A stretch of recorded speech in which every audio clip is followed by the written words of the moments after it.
So before we started this project, this area looked like here.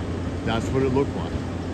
Many, many moons ago, we had actually built a rain garden in here. And the reason why is there's a lot of water that runs off of here and it would get to the rain garden. That would fill up very, very quickly and then the water would run off and not do a whole lot. So our customer wanted us to build a much, much bigger rain garden here. Now, traditional rain gardens, they always say plant a bunch of plants, which in my estimation only look like a weedy mess after about a year. See, I hate to use this, but in here and over here, I'm not saying that we'd use these plants, but there's a lot of weeds here.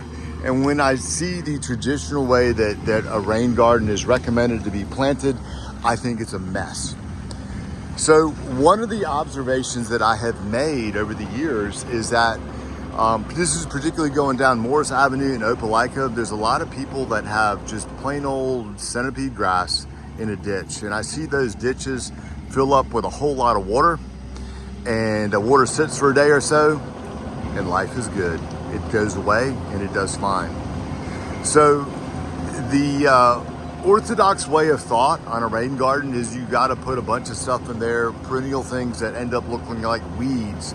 You fill that rain garden up with that. And I said, no, nobody wants weeds in their yard, even despite the attempt to be good about a rain garden. So based on my Morris Mill observation, what we're gonna do with all this is we're gonna put grass back in here. We're grading this so a mower can get through here, but ultimately we're gonna have grass in this location. They might wanna add some trees. I don't know what they're gonna wanna do, but the thing is, this is gonna be a rain garden that looks attractive. It doesn't look like a big weedy mess, and it serves the purpose of holding a lot of water that can ultimately percolate into the ground, but it's not gonna look like a mess like the way they always recommend rain gardens to look.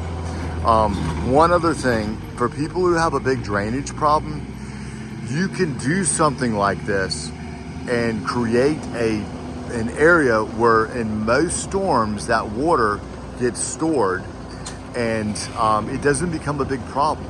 And the other thing about this area, so if we put in some cypress trees here, eventually this is going to be a beautiful shady spot that'll still have grass in it. And I know people are going, man, that guy's crazy. But if you've ever been into a ravine in nature, you find that ravines are cool, very interesting places.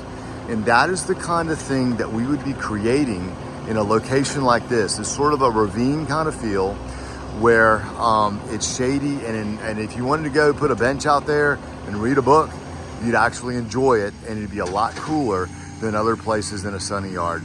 So those are my thoughts on creating a rain garden that doesn't look a mess and is actually cool to hang out when it's not raining.